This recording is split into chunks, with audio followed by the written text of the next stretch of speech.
We are live now. Oh, here we hello, are. everybody. What's going on? Good. Hi. Say hi in the chat if you can hear our audio. Most people here, Jimmy, are probably wondering who the heck is this guy with Jimmy?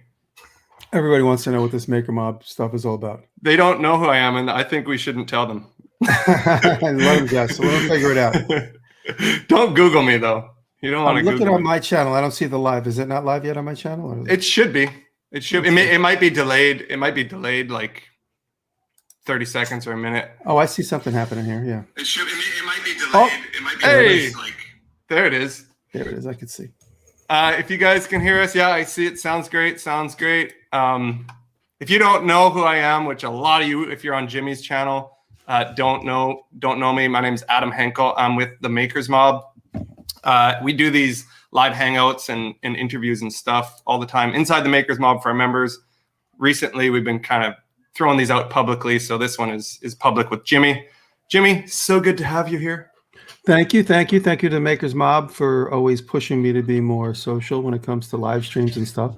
Hey, you know what? You do really well as far as Instagram. I mean, I'm captivated by your stories.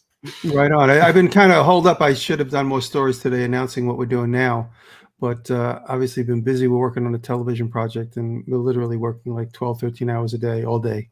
Crazy. It happens right in my backyard, and sometimes I walk out of my house, and I don't walk back into my house until 13 hours later. It's only 300 feet away. That's wild. Yeah. As far as your stories on Instagram go, I don't think I've ever been as intrigued watching somebody walk through Walmart and look at and look at random things as I am when I'm watching your stories. Everybody loves my Walmart stories and me just goofing off and just like picking apart pop culture and pop graphics. Yeah. It's fun. People really do. I'm gonna take my glasses off because all I see is my screen. There you go. Can you see the screen now? It's a little blurry, but I think as long as I don't have to read any actual thing, well, if I do have to read, I got to put my glasses back. I can read to you. That's how this can go. I'll be your eyes. Right. So I mean, we'll kind of get right into it. Before we get into just chatting, hanging out, we're gonna do a bunch of Q&A. So if you got questions, get ready to put those in the chat in a little bit. Don't put them in yet because they'll probably get swallowed up by the live stream chat that's going on. But before we get into just like hanging out and talking, I'm just going to give a couple updates for those of you who are members of the Makers Mob. Just to let you know what's going on. This will be just a couple minutes, and then we'll get back to chatting with Jimmy. You good with that, Jimmy? Yeah, go for it. Tell All everybody right. what you're about. Cool. So let's go to a little slide here. We got this slide. So that's us today. You didn't even know Jimmy, but we were together before doing a live chat. It's news to you. We got some announcements for the Makers Mob. That's Ron Burgundy, everyone's favorite comedian.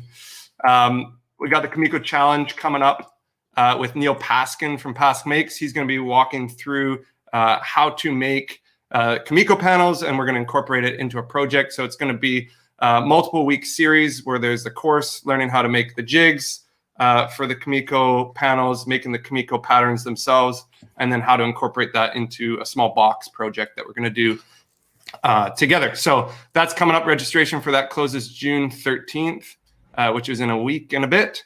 And then we're going to start that thing on June 18th is when we're going to release the first part of the course. So Jimmy, have you done much Kimiko? No, I haven't. If I was going to do that, I probably would set up a CNC file and then everybody would hate me. There you go. We've got live replays available. So there's a lot of lives we do within the Makers Mob community. A couple weeks ago, we were live with the Third Coast Craftsman. Last week, I was live with Liam Hoffman, a blacksmith, and amazing Samurai Carpenter. Speaking of blacksmith, Liam has multiple tutorials on blacksmithing in the Makers Mob. This is probably one of my favorite ones in there. He's literally breaks down, it's about a 3-hour tutorial, how to build these bearded hatchets from pretty much just a block of steel and how to make and shape the handle and everything. It's a full in-depth tutorial, which is pretty awesome. In the Makers Mob, we got, if you don't know what we are or who we are, we have probably well over 100 tutorials and projects and plans available inside from different YouTube makers like Jimmy, the Samurai Carpenter, John Peters, John Hayes, Neil Paskin, Liam Hoffman. All these guys have projects and plans available. These are some of the most recent ones. We do monthly contests. We go live, do hangouts. It's just a great community to be a part of. So that's a bit about who we are. John Hayes is a small toolbox coming up soon. Tutorials and plans going to be available for that in the next week or so. And we do this monthly project, which I wanted to just do a quick announcement. We wrapped it up this last week, and I wanted to announce the winner, if that's cool, Jimmy, of the project of the month. I've got it picked. I've got it ready to go. Each month we do this project where you submit your work for that month, so something that you built. This month we are giving away this mallet and 1/2-inch Japanese chisel from Lee Valley to the winner. And this month the winner is, I don't know if he's on here watching or not, but I'm sure he'll find out somehow. I'll let him know. The winner of this month's Project of the Month contest is Rich Phillips for this cherry medicine cabinet. Yeah, it's pretty beautiful. It's got some through tenons, some dovetail joint around the drawers, made out of solid cherry. Just a great project. And Rich, you're taking home the mallet and 1/2-inch Japanese chisel. So we'll get that off to you. I'll connect with you in the next week or so to get you that. And a Maker's Mob t-shirt like this one. Nice. The one I'm wearing. I think that's it. Before we get into stuff, actually, let's get an update from you first, and then I'll pull back. Yeah, with you. Let's get an update with you. What's going on in your life? We are. My buddy Mike Santuli's watching, and he's making jokes about me blowing up boxes. That's an old joke about. I used to watch the Mythbusters, and I used to get angry because all they did was make plastic boxes and blow them up. So that's a Mike and I just goofing with me. But right now I'm working on a television show. I can't say only because they asked me not to say, but it's a streaming network that's going to air the show in probably 6 months from now. And it's me and a great cast of guys. It's Derek from Malden. It's Graz Makes, Paul Jackman, and Pat Lapp. And we are having fun, making fun stuff on the show. It's the show's like a little bit of a kooky premise. If you get on board, you'll have fun. And but the good thing is they're really going to highlight all the different things that we do and make, and we're going to be making lots of different things in a variety of ways. So every week we have a project that we focus on, and then we present the project to the audience at the end. And it's a lot of fun. We've been having a lot of fun. Sounds like fun. My question about it is it a requirement to be on the show to have a big beard? Everybody's got a beard. I trim my beard and nobody noticed. Like everyone's beard is growing because like every week we're like intermingling shows and we're not allowed to. They're like, oh, you could, when we get on episode 104, everybody could trim their beard. And then all of a sudden it's like, oh, wait, can we go back to 103 just to do these pickups? And then we'll start 104 and then we're going to do a piece for 105. So in the same day, we're like all in the same, so we haven't had like a clean break to trim. Yeah. So everybody's all grovelly about I trim just like nobody notices. But it is a thing. It's been talked about several times. That's awesome. Now you were mentioning earlier about a show that's airing. The NBC. Oh, right. And then tonight, season 3 of Making It. So many TV shows, I can't keep track of them. Oh my God. That's a problem all of us have, Jimmy, right? No, Making It season 3 is airing tonight for the first time. If anybody actually still has a television set, I don't know if it streams anymore or if it streams. I guess it's on Hulu, but I don't know if it's on. I don't know. If it's not on YouTube, it doesn't exist in my world. And any show that's good, there's clips of it on YouTube, and that's how I watch any television show. I watch it in like bite-sized pieces. So if you ask me if I've seen Breaking Bad, I've seen I've seen like probably about 30 minutes of Breaking Bad in 2-minute clips, and that's enough. It's a great show, though. It's great. The clips I saw are amazing. So I have a couple little clips myself, or little photos that I was hoping to. There's a couple that I want to. I need more info from that I found. Hi, Raina. So I'm gonna show you these, and then there's one that I'm hoping it impresses you. But is this like First We Feast when he like goes through the Instagram? That's a funny. Not really. This is way different. It's not nearly as cool as that. So my first question is, What's going on here? Can you give us a play-by-play of what's happening here? Oh, where did you find this? This is it's a GIF. It's me and Pat Lapp having fun. Pat's on the show, and he's absolutely an hilarious. He's an absolutely hilarious physical comedian, and he's taped this thing one day, and I didn't know what he was doing, but he put this GIF together where Pat walks up to me and says, "It's Jimmy, it's Jimmy, it's Jimmy," and then I get mad and push him away. Okay, so it's a first-person film that goes to like a third person to like a wide. It's an interesting little piece of filmmaking that he did when we were in Canada. The thing that I found really funny about this. So I looked this up on a GIF site, right? Look to the right of the GIFs. This is what they say are related GIFs. Look at the random images. Something with, I don't know what the top one is. Looks like maybe a Star Wars thing with laser beams. It looks like lightning. Just random. I wanted to know. If you search my name in GIFs, that shows up? Yeah, that's the first thing that shows up. The only time I ever saw that is when Pat emailed it to me and said, "This is the thing we did in Canada last week," and then I never saw it again until now. I was curious. I'm like, there's got to be a GIF of Jimmy, and that's apparently it. My buddy did a bunch of GIFs of like my logo and stuff jiggling and stuff on Instagram. And lately, I noticed they're not there. I got to ask him what happened to them. They were there, and then if you search my name in the little GIF section, they used to pop up, and I noticed they're not there. Do we have 13 pictures to go through? This will be fun. Go ahead. No, this isn't. No, sorry, it's not 13 pictures. We got 3. So the next one is. So I know you're quite a MacGyver. You're very innovative, and this is actually a personal. It's a photo of something that happened to me. So 4 years ago, I bought a house, and we kind of did some minor renos on it. One of the things is we replaced all the door hardware. I pulled the striker plate off of a door, and this is what I found. Sorry, replaying that for some reason.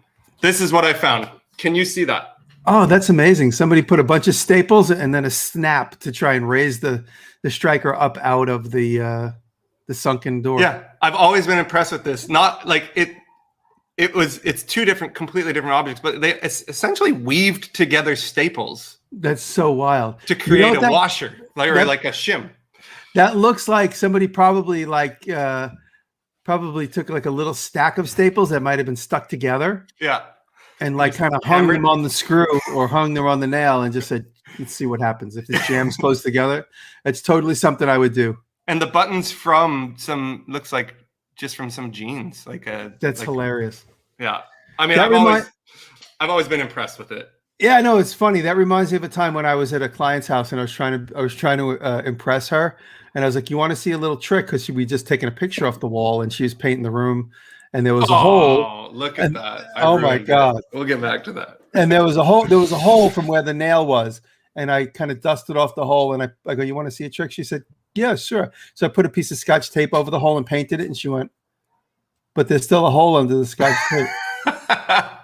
I'm like, "Yeah, but you can't see it." She goes, "But I know it's there." She's like, "Can you take the tape off and fill the hole?"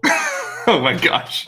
So I think of her when I look at this. I'm like, if I try and fix that, then she would like take it off and go, "But wait, there's not wood under there anymore. There's staples in a button underneath there." All right, you like my trick. You saw the photo of the next one, but this I found this funny, and I don't know if you even know of this. I know exactly what that was. That was. So you know that for personal use, you can purchase this photo for $19.99. Yeah, that is me and my brother walking into Fox Television Studios to promote Dirty Money 12 years ago when I was about 25 pounds lighter. And we were on the Upper East Side, like maybe 50th Street, 59th Street or something like that, 54th Street. I don't know. And we walked into a television studio. Then in a few minutes, we were with everybody on like the morning Fox show. And that So my question though is like, does this sell? I have no idea. You know, there's so many things.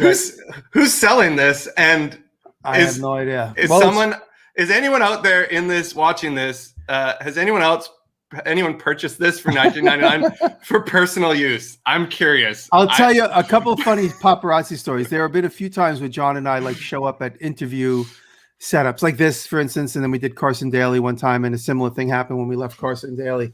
Is there's always so-called celebrities coming and going from these interview in and outdoors at these places, and so there are paparazzi that just stand there all day long taking pictures of whoever it is. So if it's somebody going in that door, it's somebody going to get interviewed. And especially if you come out of like these days it would be an Uber, but if you come out of like a black, in New York City, there would be a black Lincoln. And so they take pictures of whoever they are. And then they'll literally take a picture and go, "What's your name?" I go, "My name is Jimmy DiResta." And then they write it down on a card. So it's just a way for these like photogs to just farm, images of celebrities that, let's say if I got famous for either saving a baby or, murdering somebody, the picture would be worth something to somebody. Yeah. But crazy. I don't think either of those two things are going to happen anytime soon.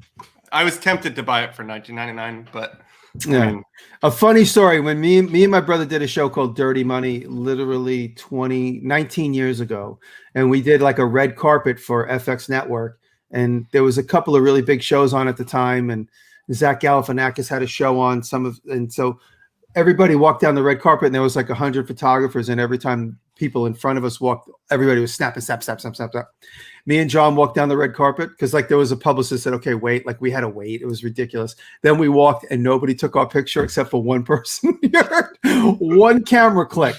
And that guy's just like, and I looked at him and he just went, "Just in case." Yeah. It's exactly what he said. You never know. We were laughing like we're laughing now. I was like, nobody knows who we are. And nobody even knows what show we're on. Speaking of nobody knows who you are, if nobody knows who I am and you joined after I introduced myself, my name's Adam Henkel and I'm with the Makers Mob.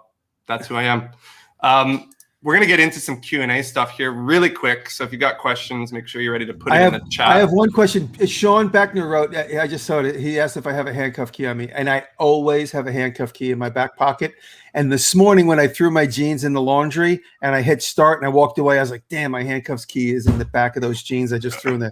So yes, I have a handcuff key on me almost all the time, but today it's in my dirty jeans in the dryer right now. Oh my gosh. In the dryer. So one of the cool things about being a part of the Makers Mob, Jimmy, is that we invite some of our members to join us to ask questions live with makers on our lives. I have two right now who are in the waiting room that are cool. Bring them in. Really cool guys that are members of the Makers Mob. They want to ask a question. We're going to start with Nathan Fott because I know that he is on call right now. He's a linesman in northern Pennsylvania. Oh, wow. And he's actually in his truck. So Nathan, we're gonna pull you on. Nathan, are you driving? Are you driving? Just getting ready to drive home here in a few minutes. What's going on? What's up, Nathan? Get around the parking lot here. How are you guys doing? Good. You're in Pennsylvania? Yep, in Pennsylvania.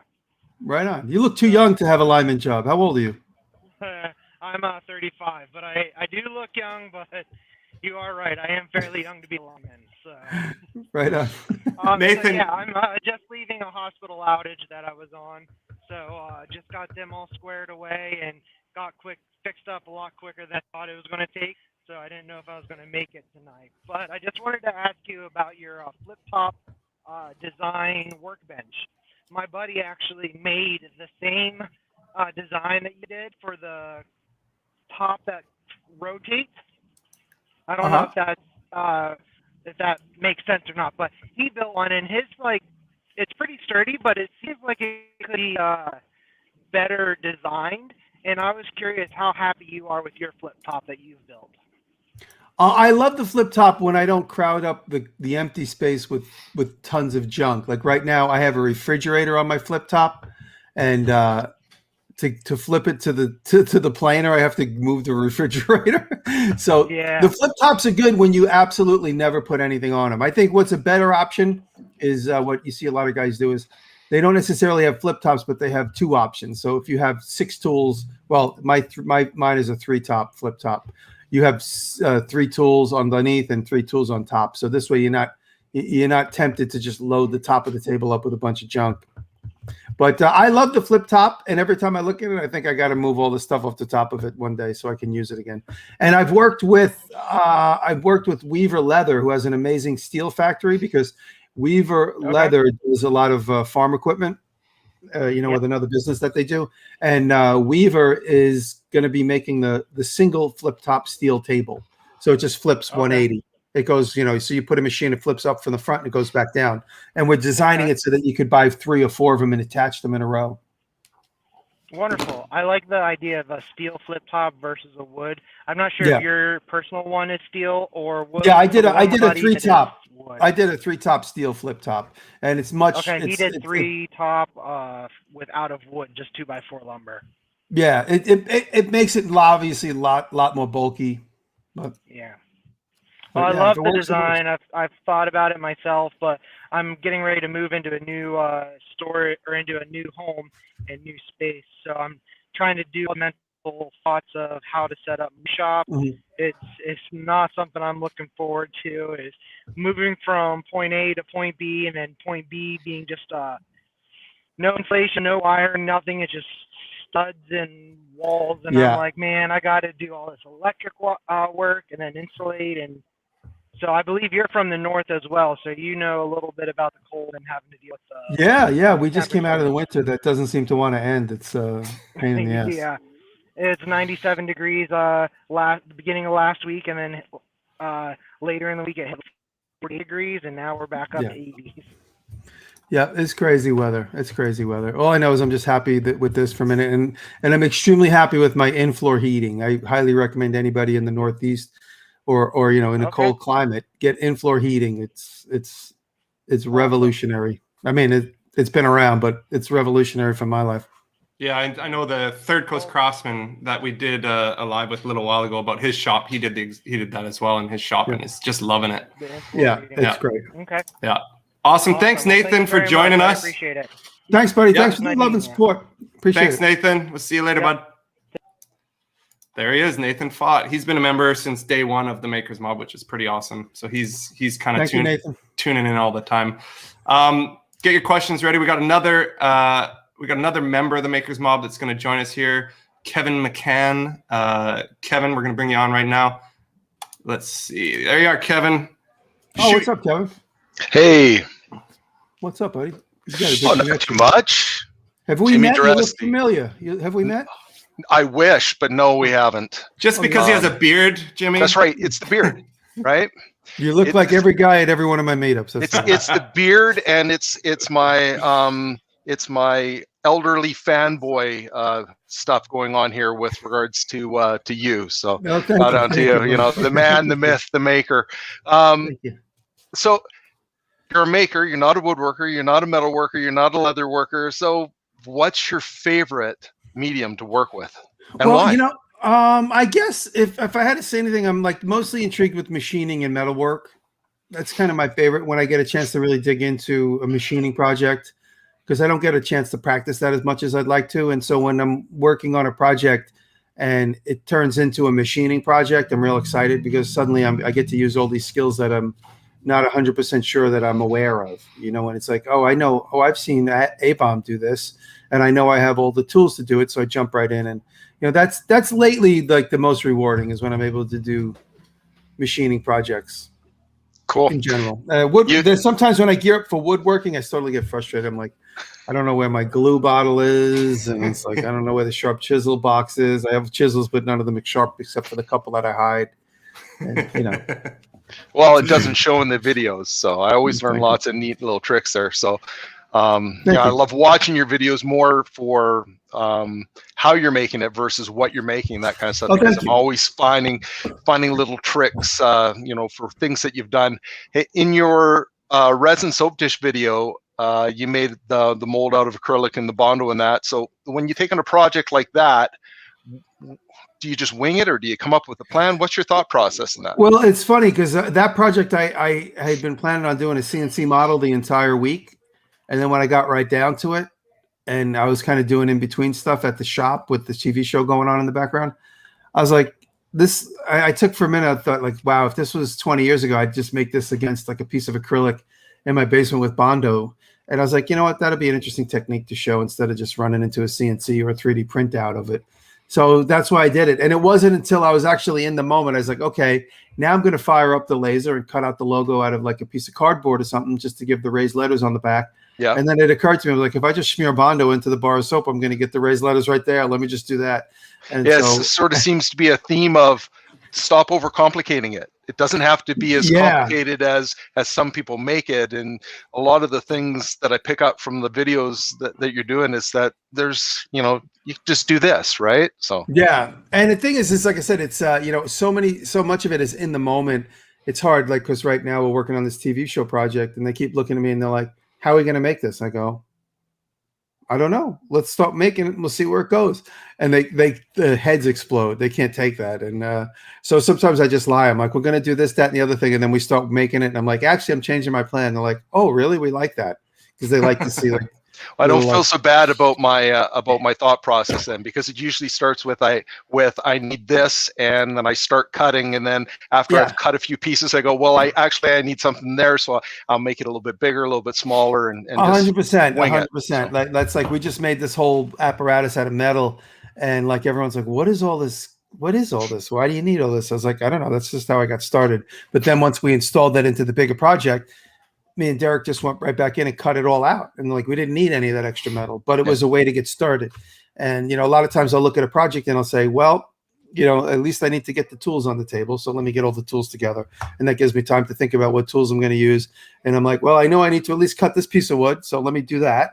So I do all the obvious things up front, and then it starts to get all the creative parts flowing into more decisions and more concrete decisions.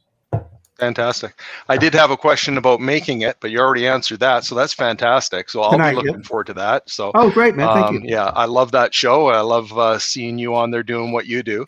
So thank you. I had a quick question. You put your name on everything. It's obviously a good marketing ploy, but was that how it started?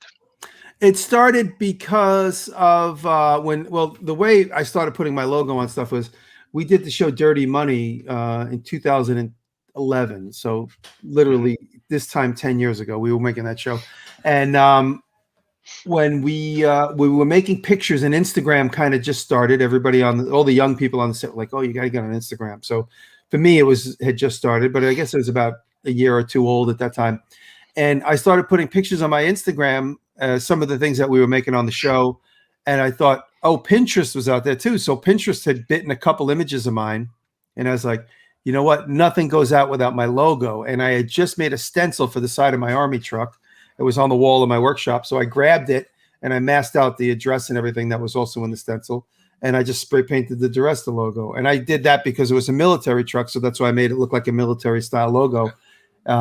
And so it was really from that TV show Dirty Money when I was taking stills of the things we built. And I just made sure that anything that went on my new Instagram account had my logo in the corner. And then when I went to YouTube, people started stealing my videos. And I was like, now I got to make sure that my logo's on all the things in the shop and not just in the corner or not just at the beginning, not just at the end. They got to be like on the tools. And that's really where it started.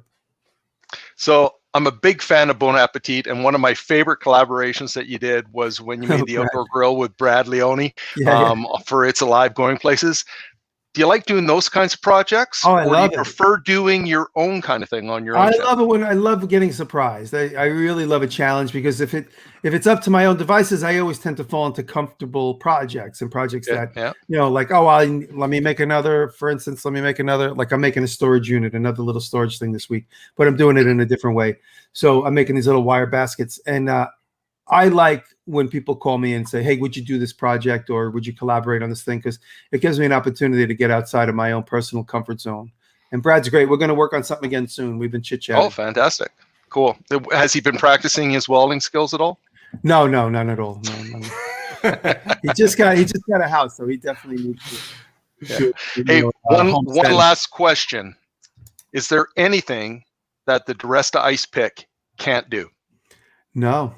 There's nothing. It does everything. The uses are limitless. It's the ultimate multitasker. It is. Okay. Yeah, I've come to, like, if you notice on Instagram when people say, look what I did with my thing, I go, oh yeah, it does that too. You know, so that's just a little joke. That's become like the little running line, like, oh yeah, it does that too. Yeah. As if I forgot to tell everybody that it, you know, can pull a washer out of a garden hose or get a battery unstuck. It's awesome. Cool. Awesome. Thanks, Kevin, for joining us. Thanks for having me. It's been a pleasure to speak with you in person. Kevin, thank you, brother. I really appreciate it, brother. Thank you so much. All right. See you, Kevin. Awesome. So we're going to get right into some Q&A. So if you got questions, put them in the chat. Before we do that, Jimmy, I was hoping to just throw out a quick offer to those watching. If you want to join the Makers Mob, we got a deal that we're throwing out here for this live only. It's going to be up for about 3 days, and we're going to pull it off. Essentially about $100 off of the annual membership. So if you want to learn anything like we had talked about earlier, as far as all the tutorials and the plans that we got in the Makers Mob, be a part of the community, join us on a live with one of the makers like this. Feel free to take advantage. There's a link in the description below. So take a look at that. Annual membership for nearly $100 off. And we'd love to have you part of the community. Jimmy. Yes? I have a question for you. Is Yes. Derek from Malden as funny as I think he is? Derek is a very funny dude. We met when we did Making It 100, which, that's a deep cut for the fans. Making It is the podcast, and when we did episode 100, naturally, this thing came together very, very with very little effort. It was really good a community effort in general. Somebody volunteered to space at Converse, and we all went to Boston on a weekend, and that's when I met Derek and several other friends. I cemented my friendship with Graz that weekend. We met once or twice just before that, but it was a great weekend, and a lot of friendships were made that weekend. And I guess that was in 2016. Yeah. And Derek and I obviously stayed friends, and then we started traveling together. Like I was going to go to London. Derek's like, "Who are you going to London with? Are you traveling with anybody?" I said, "I'm going alone." He says, "Can I tag along?" And then he's like, "I goes, oh, rooms are so expensive." But I said, "I got a room. Just stay in my room." And so that's how we just started traveling together. And then there's only one bed. Doesn't it? Derek loves talking about our rituals when we go. We do it. There's 2 beds. I usually I call it my cowboy nap. I just go to bed with my shoes and clothes on, and I wake up, go to the bathroom, get ready for the next day. Yeah, and Derek goes into the bathroom with like all his beauty. Like I literally, I will pack my bags of deodorant, a toothbrush, and the clothes that I need. And Derek comes in. Derek's got like 4 overnight bags. He's got beard oil. He's got ear oil. He's got bald head oil. He's got treatments. He's got Band-Aids. And I just have a toothbrush and a stick of deodorant. And that's literally what I leave with. That's awesome. So he goes, "You don't have to pack nothing. I bring everything. That's why you don't pack nothing." This Jeremy Spec, I don't know how you say his name. I love the quote, "If you want Derek to shut up, point a camera at him." Is that true? Oh, yeah. That's what I said. You want Derek to shut up, point the camera at him. But Derek has really come out of his shell on this shoot. He's becoming really talkative, and he is really enjoying himself. And the first couple of days are uncomfortable for anybody if you're not used to being filmed, but he really, really has come out of his shell. And we're each developing our character in the world of the show. We're being ourselves as much as possible, but in the dynamic of the friendship on camera, there's like a little bit of like each one of us are developing a certain little character. And Derek's character is super funny. And I'm supposed to be the mean one that's always mad that things aren't getting done. And Pat's just the physical comedian. And Graz is like a little like intellectual goofball comedian. And and Jackman is kind of more of like the cerebral engineer kind of guy. Yeah. But we're all just slapstick idiots at the end of it. I can't wait to see that. We've got a question here from Phil Olson. When you were young, what made you become excited about making things? Well, I said this often in other interviews. It was just always so natural to me. It was almost like when I went to elementary school and grade school, to me it was like, oh, you don't use a jigsaw? You don't have a Hakalu gun? Your dad doesn't let you play with razor blades, from the time you could think about it. It just was always so natural to me, and I took to it. I could see other people growing up in a maker environment and deciding they didn't want to do that. But me personally, I grew up in a maker environment with my dad, and it just stuck. And it wasn't even a decision. It wasn't even a thought like, oh, I need to go and do this. It's just what I always did. And I didn't realize that I was a little bit different, or maybe a little bit more advanced than the average elementary school kid, until like they're like, oh, we need something to be like sculpted. They're like, oh, Jimmy can do it. And I'm like, I can. Can anybody do it? I didn't know that I was just a little bit more advanced than most of the kids around me. That being said, I met other kids growing up that were way more skilled than me at, maybe naturally sculpting or naturally carving. And, those kids always inspired me as well. I think of a couple of guys I grew up with that were always, I grew up with guys that were good with engines, and those guys always inspired me. Like, it literally from like the age of 8, I would think to myself, how does he understand how engines work? He's not old enough to have experience to even understand what the hell this thing is. But, because of the parents they grew up with, that's what they were taught. Yeah. My son, which you saw that video a while back, that was great. Put together your box, and he's super pumped, and he's 8 years old. So he's becoming a little bit of a fanboy of yours as well, which is that's great. And there's an Instagram video of him putting that up, right? Yeah. That's I promoted a couple months ago. Yeah. So it does start at a young age, which is exactly what you're saying. Jimmy, you inspired me to up my maker game and tool hoarding. Who has provided that inspiration to you? The community, honestly, the community is no help with my addiction, because I get calls all the time. It's like, hey, do you want this machine? If you don't have the time, I'll deliver it. Just give me an ice pick. And I'm like, all right, like, okay, bring it over.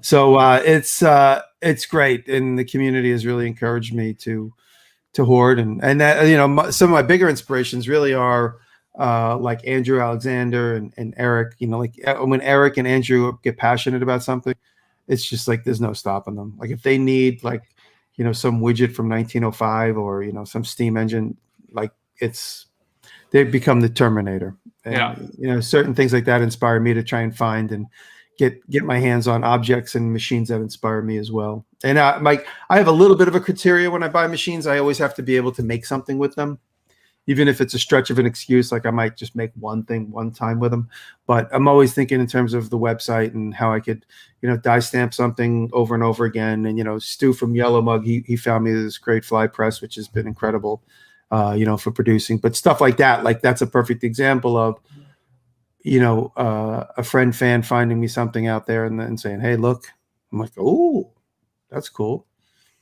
Sit on that egg until I come and pick it up. Yeah. Kind of thing. Do you get that often? People who are fans or friends that are helping you out in that way?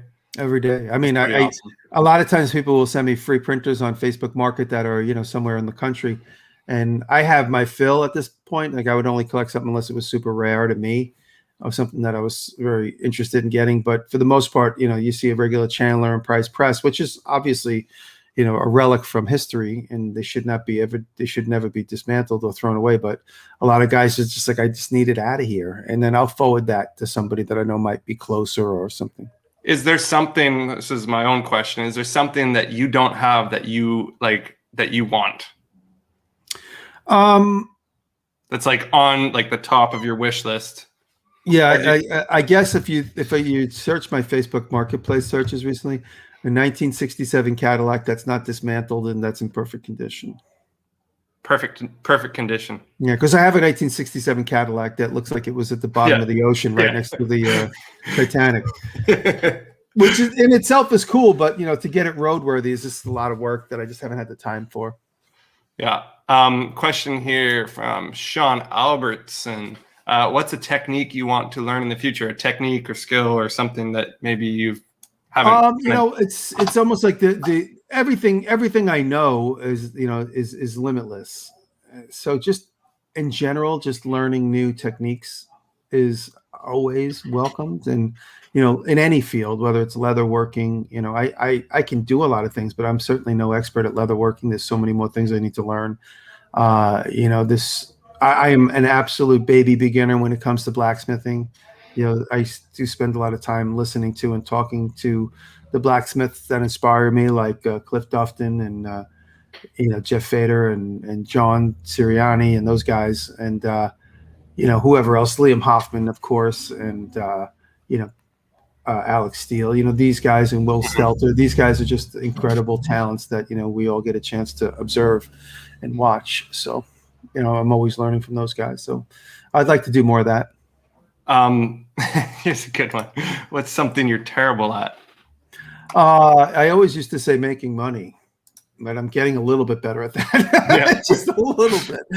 Just a little bit. Singing, dancing. I'm terrible at saving money. I don't like dancing at all. Dancing, I find, is like, if somebody's like, "Can we go dancing?" I'm like, "I'd rather go spend time in the workshop." Yeah. So dancing is something. I'm really terrible at relaxing. Like the show ended last night at 8:00, and I welded until about 10:00 on a project for my next video. And then I came in the house, I edited till about 1 a.m. Then I went and delivered mail that I needed to drop off at a mailbox. And then at about 1:30 in the morning, I went for a 2-mile walk, and then I went to bed. So was that 2-mile walk just to clear your head? Yep. Yeah. I have this little routine that I do around the neighborhood. So at the end of everything, I usually go for a long walk lately. Yeah. Definitely helps. Yeah. Blair Vesey, I would like to help you rebuild civilization after the fall. How do I apply to join your cult? Just Google my address and show up with a rake. Or a pitchfork. And make sure you have a razor blade in your pocket. I can't stand it when I work with somebody and they don't. They keep borrowing my razor blade. Yeah. 2 things. Like, if you ever go to a meeting, keep a razor blade in your pocket and don't ever take the pen out of the architect's hand. If the architect takes the pencil out of your hand while you're discussing the project, don't work with that guy. And that's like, I'm telling everybody right now, in the next couple of years, you're going to say, I went to do a consult with an architect, and while we were explaining what we're building, he pulled the pencil out of my hand. That is the moment where you say, you just slowly get out of the job. You're like, "Oh, I got hired by my aunt to rebuild the porch. You can't do this job." And every architect in the world is going to know it's a punishment that I started, that if they yank the pencil out of your hand while they're discussing their idea that is like impossible to make, and then they yank a pencil out of your hand, the power move is to just not work for them. Thank you, Jimmy DiResta. Let's see. Oh, Matt. This is from Matt from Malden. Do you prefer projects or projects? How do you say projects or projects? Well, you say projects. I say projects. That's good. Yeah. Border. I'm from Canada. Things get distorted once you cross that border.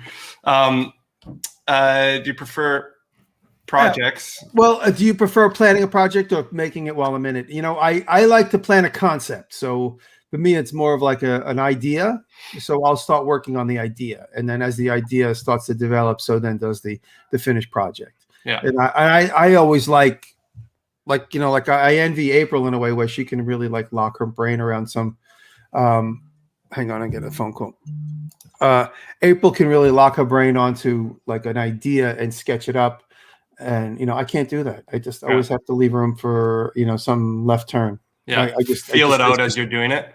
Yeah, and then unless I'm working with an architect that actually has a clear idea, and then I just do what they want, and then the decision making process really is just how and what materials. Yeah, because a lot of times you'll do like you'll test it out and you'll do a model and kind of like do it a couple times and revise it and then feel it out until you get to what you want it to look like at the end, right? Yep. I'm telling my better half that I'm live streaming. She's looking for me. Where are you? Are you on that walk already?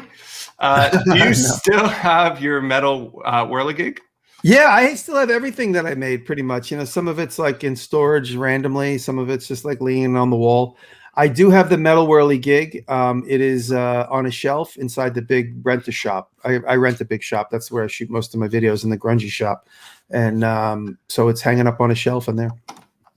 We got a couple. We'll take a couple more questions here, and then we'll wrap this up. Let you get back to. I don't know if you're going back to working on the show or if you're done for the night. No, I think I'm just going to go back and organize the shop. We left a bunch of tools around, and I'm in the middle of trying to solve a problem. So I'm going to go solve that problem. Go solve that problem. Let's see here. Oh, here we go. Jimmy, can you recommend a basic toolkit for a 10-year-old kid? What would you get them started with? I mean, it's funny. When I was a kid, I remember my dad got me a coping saw. And you could do a lot with a coping saw. I mean, you see, they're still heavily used. And I say a coping saw, but a jeweler's saw is good because you can make really tight turns with a jeweler's saw if you use like a bench fork, which is that like piece that sticks out in front of you, and you can pull down on it. So get a concept saw. You know, a 10-year-old could really get their mind around a good quality. A concept is the metal framed aluminum water jetted one. Comes typically in like a anodized red metal. They're really, really well made, and they're really good quality piece of kit that somebody would, you know, take pride in, and you can get fine blades, so you could make easy cuts. You know, it takes a lot of dexterity and a little bit of upper muscle power to upper body strength to use a good coping saw. But if you use a fine jeweler's blade, it'd be probably easy for a kid. It's also dangerous. I mean, you can really get cut with a jeweler's blade if you're not careful. Yeah, I mean, anything you give a kid, like I mentioned earlier, my son's 8. I have 3 sons, but my youngest son is 8, and he's getting into kind of making things. I actually made this as my show and tell. I made this knife recently, locking knife, and my son now wants a knife. I'm not going to do a locking knife with him because it's quite involved. Yeah, but just the fact that he can cut things. I mean, he borrows this thing, and I've taught him. But to everyone who's wondering about getting kids tools, make sure you supervise them and teach them not to cut. I remember my dad put me on a jigsaw when I was about 8 or 9 years old. Yeah, and I somehow stuck my thumb right into the blade, and I cut like right down the middle of my thumb here. Oh my gosh! Like deep, like real deep. Like I needed stitches. My dad just pushed it together and wrapped it with black tape and just laughed at me. Some crazy glue. I said, I could feel the heartbeat in my thumb. He goes, yeah, it'll go away. Eventually. That was what he said to me. Because you feel it right now. He goes, it'll go away in a couple of hours. It'll be all right. Yeah. And he laughed it off. And so because he laughed it off and I didn't make a big deal of it, now I like in the middle of a scene the other day, like I cut myself with a knife. Like I tried to like poke a hole through something and it slipped, and I literally sliced down the side of my finger, and I just kept working the whole time, and I just kept wiping the blood off on my shirt, kept working, kept wiping the blood off on my shirt. So when they watch that in the edit, they're gonna be like, what the hell is wrong with him? We've got one, well, maybe we'll take another one after this, but this is a good one. You are stuck on an island. Who would you rather have with you, Jackman, Pat Lapgras, or Derek? Only one? You only have one. Oh, man. That's a tough question. That's a tough question. You don't have to answer if you don't want. I would have to say Derek, because Derek's my boy. You know? Derek will be happy to. Derek's my guy. And Derek, you know, it's funny, Derek, you know, I'm like, I say this affectionately that I'm a white trash, you know, civil servant savage, and Derek is too. And so the two of us like are always on the same exact page when it comes to like, you know, bundling wires, like, oh, get the zip tie, you know, or, you know, working with Derek is exactly like me working with my dad. Because my dad, like, we're just always anticipating each other's moves. It's been years, obviously, since I've worked with my dad. He's retired, but you know, whenever we did handyman stuff together, we were always, you know, finishing each other's actions. And, you know, he taught me that, you know, always anticipate. And working with Derek, it's been just like that. It's just, he always knows what I'm about to do, and I can always anticipate what he's about to do. So we're always handing each other the tools that we're thinking about. Yeah. So. That's awesome. I've experienced that before, and I haven't experienced that at times, and it's frustrating when it's not happening. You turn and you look, and like someone's looking at their phone, and you're like, "What are you doing? You have not been watching me and anticipating my move." They're like, "Oh, did you need something?" Yeah. I'm like, "Yeah, hand me the screwdriver you're holding." I'm like, at the point now where I need it. They're like, "Oh, here you go." You need a screwdriver? I didn't even know. Yeah, I'm sorry. I'm just on Instagram. Give me a minute. Can you teach a turkey how to use a bandsaw? These are great questions. It depends, you know, it might be possible. I don't think so. It might be possible. Stupid pet tricks. I don't think so. My turkey follows me around the yard, and it's almost like I make this joke all the time. Like, he follows me around, and it's like I have to say something to unlock the spell, and he walks around and just goes, "Mark, mark." And I walk like 10 feet, and he walks up and he goes, "Mark, mark, mark." And he's like, I look him right in the eyes, and he's like, "Help me." Like if I kissed him on the lips, he would turn into a human or something. I don't know what it is, but I feel like there's a human soul inside of the turkeys that walk around my yard, and they just need to be let out somehow. They're just they're desperate for some love from Jimmy. Yeah. I think we're going to wrap it up. It doesn't look like any fresh questions are coming in. So thanks again, Jimmy, for joining us here. It's been awesome. Thank you. Yeah, thank you. Somebody asked me about, I noticed that somebody asked several times about wood from, lately I've been getting local wood from a sawmill. And thankfully the television people here are paying for all the wood we've been using for the last several months. So, and a lot of it's recyclable. So we're using it for various props, and then we take it apart and we're going to reuse it again. And, so I'm going to have a good stash of wood when they leave, because they're like, we're not going to take it with us, so we're going to leave it here. But in general, we pay a little bit more for wood lately. It's obviously not convenient, but there is a sawmill nearby, and I use a lot of wood from the sawmill. So it's like the rough sawn lumber that we coat the inside of the black barn with. It's cheap. Awesome. It's cheaper than your average Home Depot price. Yeah, which is outrageous right now. Yeah. Anything coming up in the store? We've got a store link for your site down below as well. Anything coming up? I just did the level magnetized picks. I haven't put them in the store yet because we haven't finished packaging them. I sold a couple directly to some people that reached out to me. They'll be in the store hopefully by the end of, let me say the end of next week, because there's so much going on. I can't honestly say. I haven't spent time in my store, but I haven't spent time at my shop preparing products. Even Aaron, who obviously does a lot of the work with me, is on the show. So Aaron is extremely busy doing a lot of the logistics of various mechanical parts that we need. And, yeah, it's just, everyone's just filled up with their time. So it's busy. Toolboxes are available at the store. The toolbox, like you just held up, available at the store. And we're working on a product line which involves that toolbox and several other things like it for a major retail chain.